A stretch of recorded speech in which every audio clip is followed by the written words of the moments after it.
up today. Remember our Monte Carlo project? We made Chevy's last full-size muscle car a real hot rod when we dropped in a 620-horse 454 big block a few weeks ago. Then we slapped it on the chassis dyno for a big power payoff. Thing is, as long as this thing sits around here, we can't keep our hands off of it.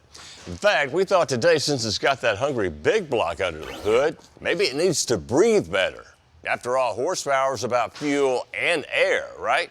There are tons of application-specific cold air kits on the market nowadays, but not too many for our old Monte Carlo. So we decided we wanted to be unique and build our own. So Spectre Performance sent us everything we need and then some. Now they have the parts to handle any type of configuration or setup you want to run, whether you're using a carburetor or EFI and need a place to house your mass air sensor.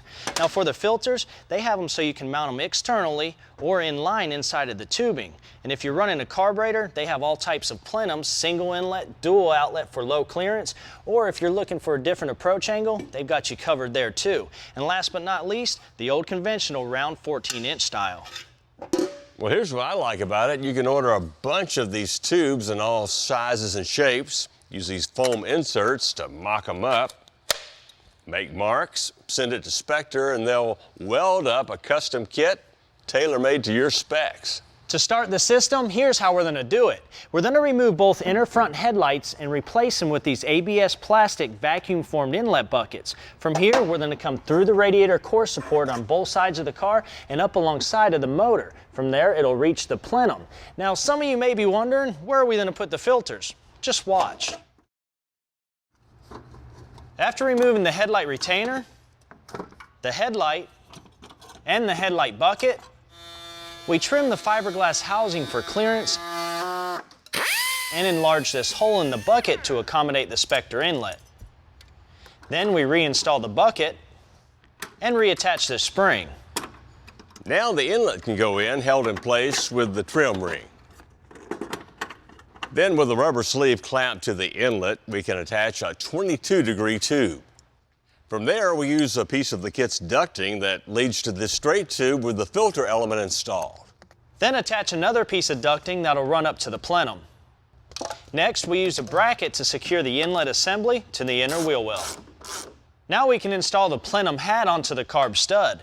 We're going with the lower profile version for clearance. The last step, connecting the ducting to the plenum. Needless to say, after you design and configure one side of the routing, the second side's a snap. Now you got a customized intake system that, unlike a lot of cold air kits you see on the market, only brings in cool outside air unaffected by engine heat. Now it goes without saying though, a setup like this is more suited to a weekend cruiser like our big block Monte Carlo here, or a race car. Speaking of racing, coming up, Mike and I are going to test the waters of the biggest little trend in drag racing. You don't want to miss this.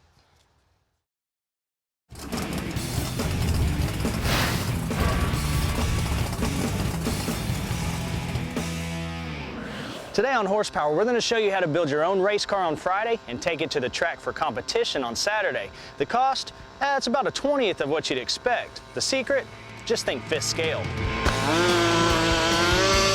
Our adventure into fifth scale racing started here at a place called Sherlock's Emporium in Middle Tennessee.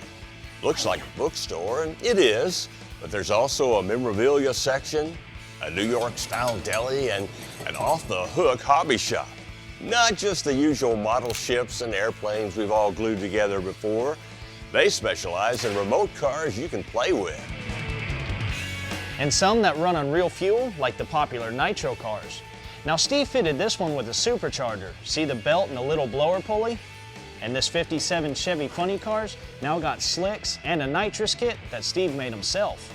The newest and baddest RCs are the gas-powered fifth-scale Baja cars you can hop up like any other hot rod and then take to the drag strip. Yeah. Behind his store, owner Steve Gwynn often transforms a parking lot into an RC drag strip, complete with the usual staging beams and, yes, a little Christmas tree, so that all kinds of RC drag racers can come out and run what they brought.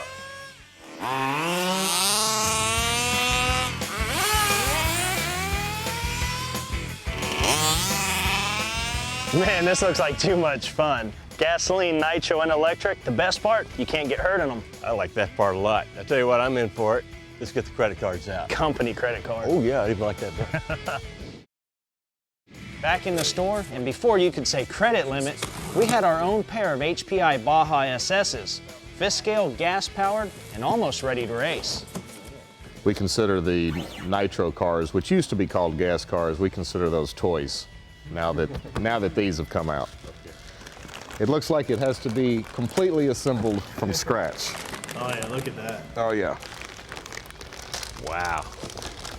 How big is this? I want to say they're like 700 cc, but I'm not really sure. You can run about an hour on it. This is going to be your 26 cc gas oil mix engine. It's just a high-end weed eater engine, basically. Wow. That is cool. The neat thing about the HBI car is you can move quickly back and forth from drag strip, asphalt racing to off-road just by changing the tires and to some degree changing the suspension system so it reacts a little bit differently. Very cool. This is what they look like after serious customization to it. So this is 38 cc, 4.5 horse, has a special exhaust, carburation, intake. I actually have a nitrous oxide bottle that I can hang off of it. Or you can get forged crank, pistons, rods. You can bore them out. You can sleeve the cylinders. I mean, it's really amazing. What we tell everyone, though, is the first trick you want to do is change the exhaust system. That really will wake up the car. Well, with that in mind, we added a pair of high-flow exhausts from Dave's Discount Motors to our tab before checking out. We'll see you guys in a couple weeks. Okay, Thanks remember, again. Remember, the winner's got to race my car next. Got it. That'll be me, of course. That's if you make it to the truck with these boxes.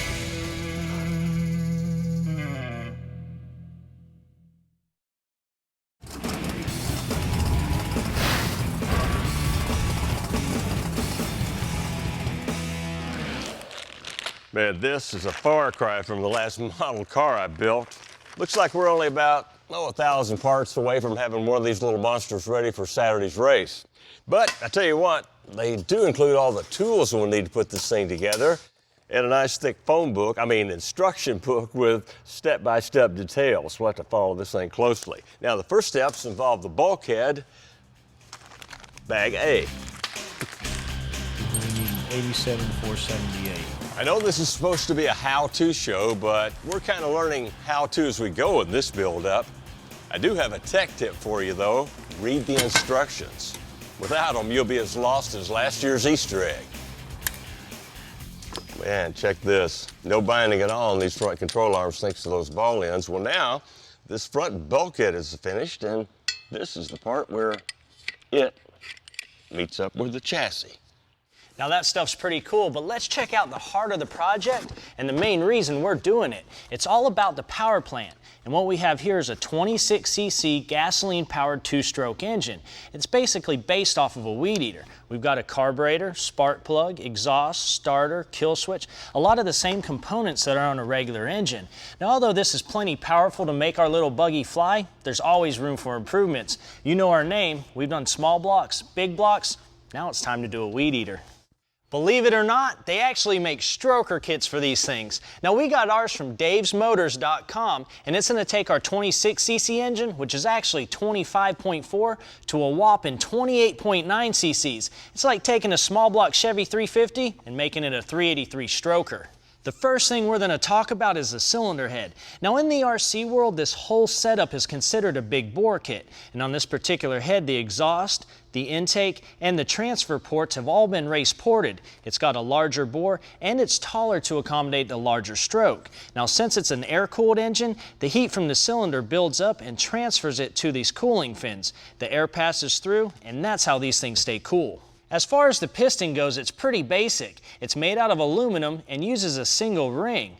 Now it also has a wrist pin that uses a rollerized cage bearing on the small end of the rod and two C-clips to hold it in place. Pretty similar to a conventional small block.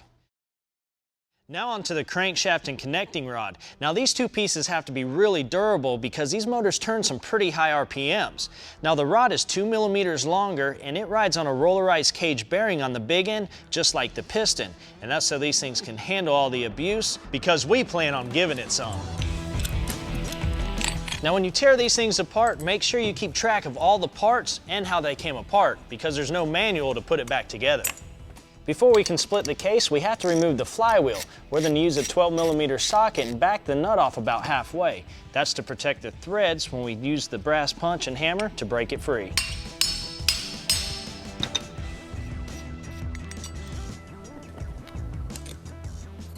Now I pulled the crank rod and piston out as an assembly, and we're going to put it back in the same exact way. The first thing to go on the rod is the bearing, followed by the retainers, the piston, and the wrist pin. This is the stock head without any porting done to it, and this is our stroker head with the results of the race porting.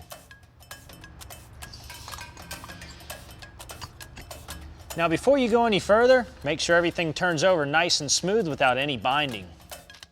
This has got to be the easiest stroker kit I've ever put together, and check this out. Man, it's got some compression. Now we can't fire it until we put it in the car, and speaking of which, I need to help the old man.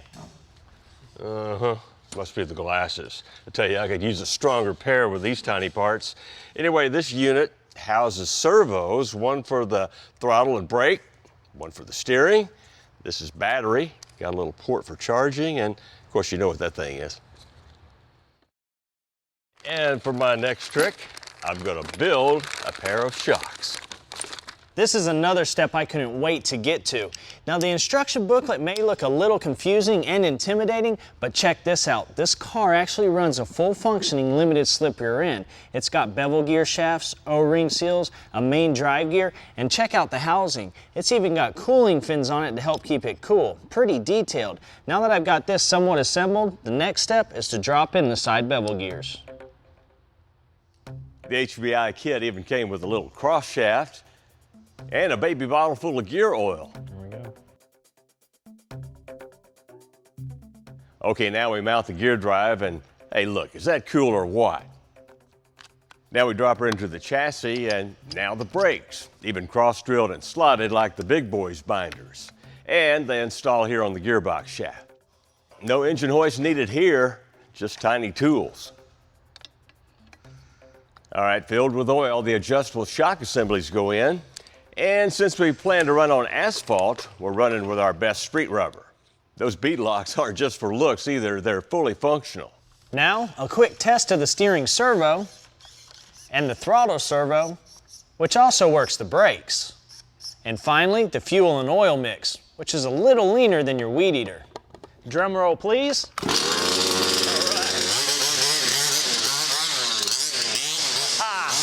We're ready to go racing.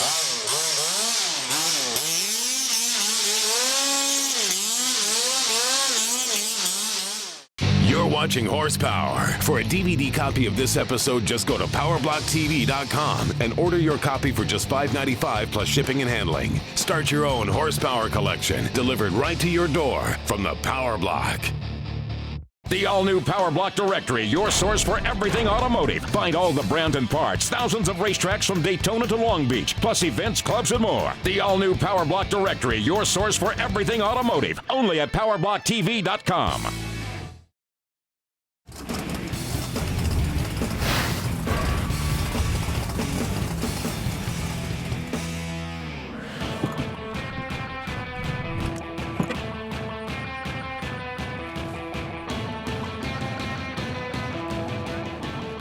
Horsepower's back, and we're back to the drag strip at our favorite hot rod hobby shop. Ready to put our driving skills on the line with the 2 HPI Baja SS's we just built in the shop. While we get ours tuned for the track, let's see who else came to play. Larry Clemens and his daughter Morgan have 9 10th scale nitro cars in their arsenal, and they alternate between off-road competition and the drag strip. Drag racing has its own challenge in just keeping the car straight. You don't have to worry about that too much off-road if the car weaves or wobbles or something. But out here in the narrow lane, you got to go pretty much a straight line. Takeoff is all important. If you get kind of squirrely on the takeoff, it's hard to ever catch it and get it back right down the drag strip. So kind of take off slow and then get on the power one. It's kind of like in real drag racing. Who's the better driver? Me. You gonna beat him today? Oh. I cut no slack with her at all. So No slack? no, when we race, I go to win. She does too. So. Indeed she does, and at least twice today. She kind of put poor old Dad in his place. Second place, that is.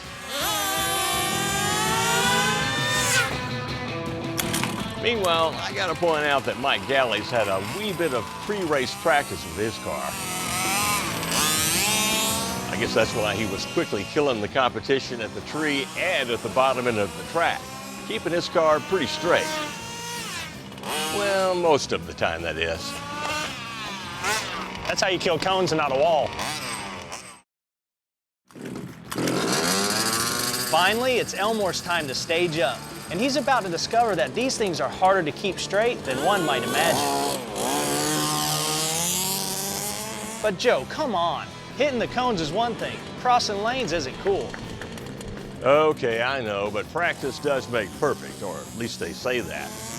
Yeah, and those post-race flips, I meant to do that, yeah. Anybody want to buy one of these?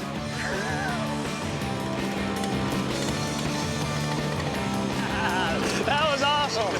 That was awesome. You gotta remember when it's doing that, you gotta push forward to break it. I was going like that. Well, after the second runaway run, I discovered an important lesson. Keep your control box batteries fresh, otherwise the car keeps going till something makes it stop. That last backflip? Yeah, I think you could win an Olympic gold. Well, you race your brake parts. That's it. I broke a part. Check this out. Die rod. Thank goodness we're at a hobby store with a tech shop and lots of spare parts. Meanwhile, this guy kind of made me feel a lot better, at least in terms of damage control. After a repair in the pits, Joe was back in action. And I gotta say, he even beat me once. He says twice. Oh well. But you know, it's all about having fun.